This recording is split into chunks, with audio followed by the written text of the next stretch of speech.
오늘은 구원의 5대 교리 17번째 불가항력적 은혜와 관련하여 불가항력적 은혜에 대한 반대 주장들을 살펴보도록 하겠습니다. 우리 시간 외울 말씀 로마서 8장 29절로 30절 같이 한번 합독하시겠습니다. 시작.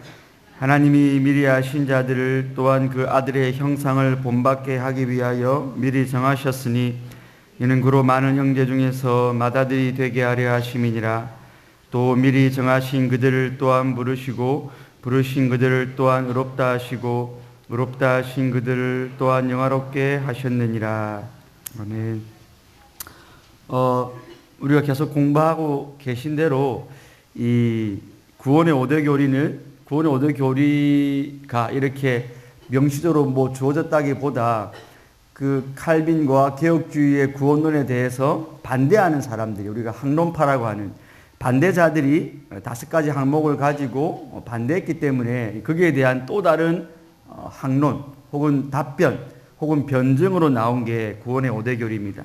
그러므로 이 불강력적 은혜라는 이 교리는 그전에 이미 불강력적 은혜에 대한 반대 주장들이 있었기 때문에 이런 불강력적 은혜라는 교리가 조금 더 구체적으로 이렇게 역사적으로 우리에게 주어지게 된 것이죠. 오늘은 왜 이 사람들이 이런 우리가 불강력적 도저히 하나님의 은혜는 그 어떤 것도 거절할 수 없다. 하나님이 하시고자 하면 반드시 그 사람은 구원받고야 만다라는 이런 교리에 대해서 반대 주장을 했는가에 대한 것입니다. 첫 번째 보시면 저들은 반대파들이죠. 항론파들은 불가항력적 은혜란 인간의 자유의지를 상실케 하고 자신의 선택에 의한 결과가 바로 자신의 행동이라는 사실을 부정하는 것이 되기 때문에 이는 잘못된 교리라고 주장한다.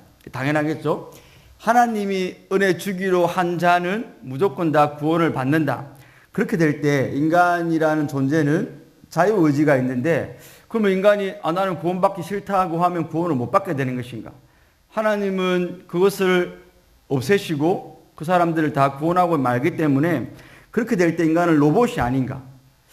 그리고 인간은 만약에 나는 구원받기 싫은데 인간이 하나님의 은혜로만 구원을 받는다면 인간이 뭔가 어떤 행동을 했는데 거기에 대한 책임이 인간에게 주어지지 않는 거죠. 그러니까 지옥으로 가는 것도 하나님이 그렇게 했기 때문에 가는 거고 구원받는 것도 하나님이 했기 때문에 한 건 맞긴 맞는 말인데 그러면 인간이 자유롭게 뭔가를 한 그에 대한 책임이 어떻게 되는 거죠? 인간은 로봇이 아니고 꼭두가시가 아니기 때문에 뭔가 행위를 하면 그에 대한 책임을 져야 되는 존재인데 하나님이 주권적으로 다 정해놓았다면 인간의 자유의지가 어떻게 되는 것인가라는 것입니다. 물론 이것은 이제 이 사람들이 자유의지와 하나님의 주권을 오해했기 때문에 그렇습니다, 여러분들. 우리가 자유의지라는 것은 하나님의 주권과 이렇게 대치되는 게 아니고 하나님은 당신의 뜻대로 구원받을 사람을 구원하시고 또 유기된 자들을 지옥 가게 하시지만 그게 하나님에게 그 사람들이 지옥 가는 책임이 주어지지는 않습니다. 우리 성경에는 그런 구절들 많이 있죠, 여러분. 예를 들어서 요셉의 형들이 요셉을 팔았는데 그럼 그게 하나님이 요셉을 애굽으로 미리 보내기 위해서 다 정해놓은 거니까 요셉의 형들이 요셉을 판 게 하나님 책임인가? 그건 아니죠. 성경이 그렇게 말하지 않습니다. 형들에게는 형들이 미워하는 마음으로 요셉을 팔았다라는 그 죄책이 주어져 있습니다. 신약 성경에도 베드로가 설교를 할 때 야 너희들이 예수를 팔았다. 근데 그 예수님은 작정된 대로 죽으시고 부활하신 거다라고 말을 하거든요. 그러니까 예수님을 팔고 죽인 그 유대 종교 지도자들과 로마 병정들의 죄는 그대로 죄값 그대로 있지만 그러니까 그들은 그들의 책임이 있는 겁니다. 왜요? 자기의 자유의지를 했기 때문에. 그러나 그 모든 것들 위에서 하나님이 주권적으로 예수님은 예언대로 죽으시고 예언대로 부활하셨기 때문에 인간의 자유의지를 하나님이 상회해서 일을 하시는 거지 인간의 자유의지를 이렇게 하나님이 간섭하지 않는다는 겁니다. 이건 신비입니다. 신비. 그렇지만 성경이 이렇게 말을 하고 있는 거죠. 우리 구약에도 하나님이 북이스라엘을 아수르를 통해서 멸망시켰을 예언하셨습니다. 근데 아수르 이 왕이 하나님이 예언한 것보다 훨씬 더 많이 이스라엘을 괴롭혔어요. 하나님이 하신 말씀이 있습니다. 야 내가 너를 심판의 막대기 삼아서 한 거는 맞지만 너가 왜 이렇게 더 심하게 내 백성을 건드렸냐? 너는 그 죄값대로 내가 너도 심판하겠다 말씀하시거든요. 그러니까 무슨 말입니까? 여러분들이 경험적으로 아시는 대로 여러분들이 뭔가 어떤 행위를 할 때 여러분들이 하고 싶은 대로 한 겁니다. 그러니까 우리 개혁주의의 자유의지는 성향의 자유의지라고 합니다. 그러니까 여러분들은 누군가의 강요에 의해서 뭔가를 한 게 아닙니다. 여러분들이 먹고 싶은 걸 먹었고 하고 싶은 걸 했고 입고 싶은 옷을 입었죠. 여러분들이 뭔가를 할 때 하나님이 오늘 나한테 이걸 입히시네? 그런 거 아니지 않습니까? 여러분들이 죄를 지을 때도 마찬가지입니다. 여러분들이 죄를 지을 때 하나님이 나를 죄짓게 하시네? 라고 해서 한 거 아니지 않습니까? 여러분들이 그 죄성에 이끌려서 죄를 지은 거죠. 그래서 우리가 하나님의 심판대 앞에 섰을 때에 하나님이 죄를 물으실 때에 하나님, 저는 그 죄짓기 정말로 싫었는데 하나님이 시켰지 않습니까? 라고 말 못하는 겁니다, 여러분. 예, 그럴 수 없는 겁니다. 여러분들은 다 여러분들 성향, 죄악된 성향에 의해서 하고 싶은 걸 한 겁니다. 그래서 여러분 구원이라는 것은 하나님이 성향을 바꿔버리시는 거죠. 예수님 말씀하셨죠. 그 열매를 통해서 뿌리를 아는 것처럼 여러분들이 어떤 뿌리를 가지고 있냐에 따라서 여러분들 열매가 나오는 겁니다. 그러니까 죄악의 뿌리, 육신의 뿌리에 있는 자들은 다 육신만 내어놓을 수밖에 없는 겁니다.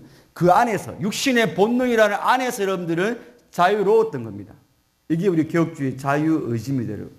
그러나 이제 구원받은 사람, 중생된 사람은 이제 새로운 피조물이 됐기 때문에 그 안에서 이제 또 자유의지를 발동해서 저와 여러분들 하나님 앞에서 선행을 할 수 있게 된 것이죠. 그러니까 이제 이런 알미니안주의자들은 그 자유의지를 오해한 거죠. 우리가 마치 자유의지가 없는 것처럼, 꼭두가신 것처럼. 그게 아닙니다. 우리는 우리의 자유의지 가운데서 죄를 지은 것입니다. 그리고 이제 이 사람들이 하는 말이 뭐냐면 성경에 보라 그겁니다. 하나님이 다 하신다고 하면 왜 구약에 뭘 해라 하지 말라는 게 있냐는 겁니다. 착각이죠. 구약의 성경에 있는 혹은 신약에 있는 하라 하지 말라는 혹은 하라는 명령은 할 수 있다는 의미가 아닙니다, 여러분. 그걸 할 수 있다는 게 아닙니다. 하나님이 구약의 율법을 줄 때는 율법의 613가지인데 다 지켜. 그리고 너 구원받아. 그게 아니고 너희들 스스로가 얼마만큼 율법을 못 지키는 존재인지 하나님 앞에 타락한 자가 얼마만큼 스스로 자력으로 구원할 수 없는 존재인가를 처절하게 알기 위해 준 거죠, 여러분. 그게 바울이 한 말이지 않습니까? 근데 구약의 그런 잘못된 사람들 또 신약의 종교지자들을 우리가 지켜서 하겠다는 겁니다. 그래서 하나님의 613가지 율법 외에 전통을 만들어가지고 밥 먹을 때 손을 씻고 자기들은 그걸 하니까 스스로 어렵다고. 예수님이 뭐라 하십니까? 독사의 새끼들이라고 했죠, 여러분. 그게 아니라는 겁니다. 하라 하지 말라는 너희가 할 수 있다는 게 아닙니다, 여러분. 그거는 너희의 약한 무능함을 깨달으라고 하나님이 주신 거죠. 그래서 25페이지도 보시면 여러분 가운데 좀 보시면 그러므로라는 부분이 있습니다. 그러므로 이러한 명령들은 우리가 무엇을 할 수 있는지를 가르치는 것이 아니고 우리가 뭘 해야 되는 존재인지를 가르치는 거죠. 근데 우리는 그걸 못하는 거죠. 이제 이게 그냥 신약이 오면 우리의 이제 성향이 바뀌면 이제 율법의 또 다른 용도가 뭐냐면 이게 거울이 됩니다. 이게 하나님이 구원받은 자는 이런 삶을 살라고 주시는 거구나. 이게 이제 알게 되는 거죠. 그래서 하나님을 사랑하는 자는 계명을 지키는 겁니다. 내가 이제 구원받은 자로 하나님 위해서 뭔가 하고 싶은데 뭘 해야 될지 모르겠어요. 그때 율법이 구원받은 자는 이렇게 사는 거야 라고 거울이요 지침이 되는, 가이드라인이 되는 거죠. 이게 이제 구원받기 전에 사람에게는 용납이 안 되는 겁니다. 왜요? 그렇게 못 살기 때문에. 그러니까 구원받기 전에 율법은 사람들의 죄를 드러내고 사람들로 하여금 정죄하는 기능이었다면 이제 구원받은 자들에게는 이 정죄와 함께 예수님이 다 정죄를 다 물리치셨으니까 우리가 어떻게 살아야 될 것인가를 보여주는 그런 기능을 하게 되는 거죠, 여러분. 자, 그래서 율법을 이 사람들은 오해를 한 것이죠. 그러니까 구약에서 해야 한다는 것은 할 수 있다는 것이 절대로 아닙니다. 그러니까 자유의지에 대한 오해가 있었고 이 사람들은 율법에 대한 오해가 있기 때문에 알미니안 주자들은 이런 말을 했던 겁니다. 두 번째 이 사람들이 항론했던 것이 뭐냐면 저들은 불가항력적 은혜는 복음 전파를 위한 인간의 노력을 필요 없게 만드는 것이므로 잘못된 것이라고 주장한다. 그렇겠죠, 여러분? 우리 칼빈주의 안에서도 극단적 칼빈주의자들. 하나님이 다 정해놨어. 하나님의 은혜로 다 이미 될 거니까 인간의 전도가 필요 없다는 겁니다, 여러분. 그런데 그게 아니죠, 여러분. 첫 번째 이유를 보십시오. 우리의 반론은 뭡니까? 하나님은 전도를 통해서, 이거 하나님의 방법입니다.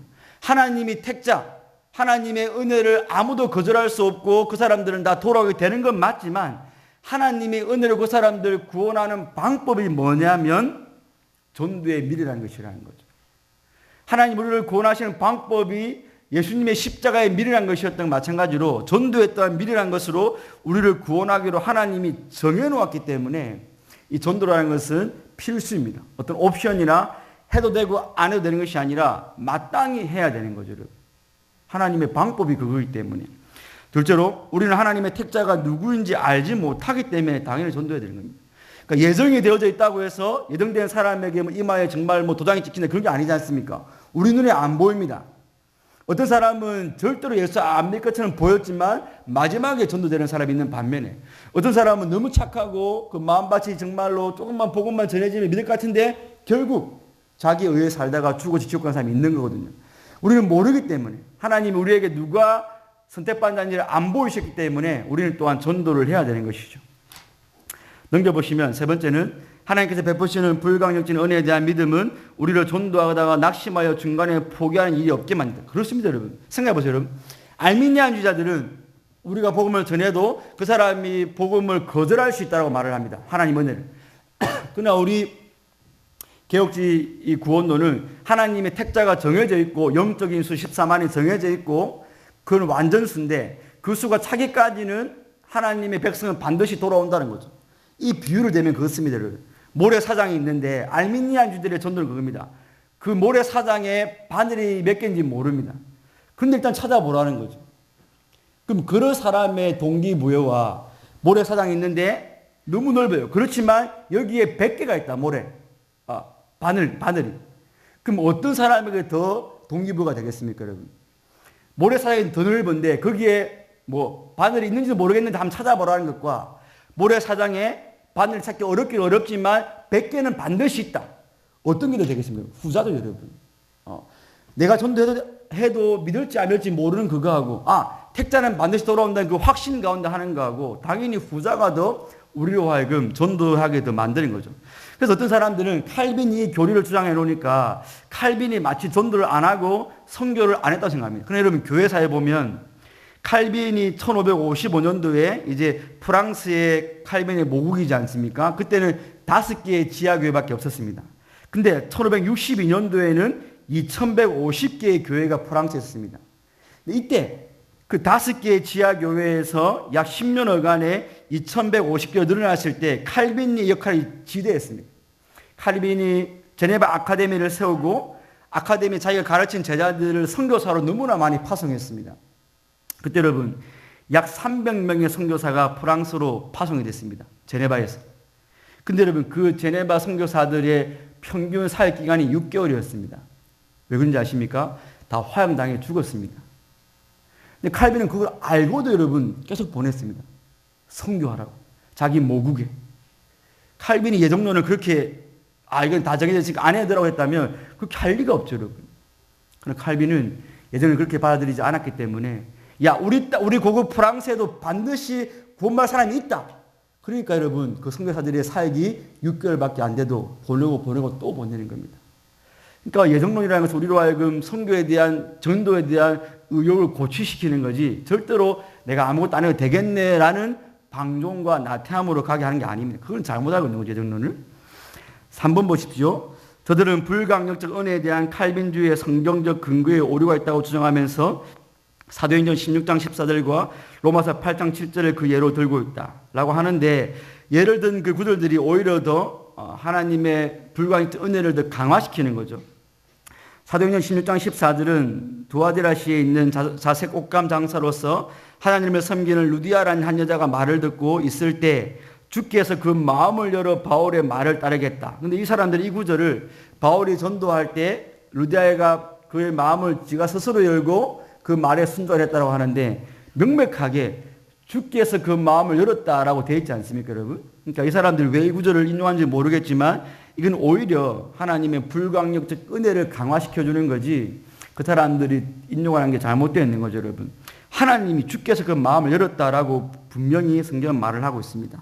로마서 8장 7절 그들은 근거로 되는데 육신의 생각은 하나님과 원수가 되나니 이는 하나님의 법에 굴복하지 아니할 뿐 아니라 할 수도 없다. 그러니까 여기서 이 사람들은 사람의 마음은 육신의 마음이 있고 영의 마음이 있는데 그래서 영의 마음은 하나님의 복음을 그들이 수긍하지만 육신의 마음은 스스로가 하나님의 은혜를 거절한다고 말하지만 이건 그런 구절이 아니죠. 아까 말씀드린 성향이 맡긴 거죠. 육신의 마음은 구원받기 전 모든 죄인들의 마음이고 영의 마음이라는 것은 이제 그 마음이 중생받고 하나님 은혜로 중생받은 자들의 마음 상태를 말하는 겁니다, 여러분. 그래서 성경에는 이런 성향의 변화가 너무나 중요한 겁니다. 왜요? 이거는 하나님, 아노덴, 중생은 헬라어로 아노덴인데 위로부터 나는 겁니다. 육신의 어떤 거는 자궁에서 태어난 게 아니고 하나님이 하늘로부터 주는 새로운 성향이죠. 이걸 어떻게 하나님 은혜로만 하는 걸 사람이 할 수 있습니까? 그 사람들은 자기들이 인도하는 그 구절조차도 오히려 하나님의 불광역적 은혜를 더 강조해 주는 거죠. 왜요? 사람의 성향을 자기가 임의로 바꿀 수 없기 때문에. 그리고 하나님이 하셔야 되는 하나님의 전적인 은혜로, 하나님의 주권적 사역으로만 되기 때문에 오히려 이런 구절들은 더 저와 여러분들이 믿는 교리를 더 강화시켜 주고 있는 것입니다. 예, 주제 연구 우리 보겠습니다. 자, 다음은 불강력적 은혜에 대한 반대 주장들에 대한 설명입니다. 우리 맞는 것은 동그라미, 틀린 것은 가위표를 하면 됩니다. 자, 1번. 알미니안 측과 로마 카톨릭 측에서는 하나님의 은혜는 인간의 자유의지에 의해 얼마든지 거절될 수 있다고 하는데 이는 바른 견해이다. 예, X죠. 불강력적 은혜는 인간의 자유의지를 상실케 하는 것이므로 잘못된 교리라고 주장하는 알미니안 측과 로마 카톨릭 측의 주장은 잘못된 것이다. 예, 동그라미입니다. 그들에게는 그 죄인에게는 자유의지가 있습니다. 그러나 그거는 죄악된 성향에 갇혀있는. 그래서 그 사람들은 죄를 지으면서 자기가 짓는 거지 하나님이 나를 시키느라고 생각하지 않는 겁니다. 이 사람, 이 알미니안 주자들이 잘못 자유의지를 정의내리고 있는 거죠. 그러므로 잘못된 거고. 자, 3번. 인간에게 주어진 자유의지는 구원을 선택할 수 있는 자유의지가 아니라 구원받은 성도가 마땅히 행해야 할 일이 무엇인가를 선택할 수 있는 자유의지로 보아야 한다. 이건 동그라미죠. 맞습니다. 4번. 불강력적 은혜는 복음 전파를 위한 인간의 노력을 필요 없게 만드는 것이라고 하는 저들의 주장은 바른 주장이다. 이건 아닙니다. 5번. 하나님께서 우리에게 베푸시는 불강력적 은혜는 복음 전파를 위한 인간의 노력을 필요 없게 만드는 것이 아니라 전도를 통하여 하나님의 은혜가 더 효과적으로 전달되게 하는 것이므로 전도에 더 열심을 내게 해야 하는 것이다. 네, 동그라미죠. 맞습니다. 그렇게 하시면 되겠습니다. 또 교회를 위한 기도 함께 나눠주시면 되겠습니다. 기도하겠습니다.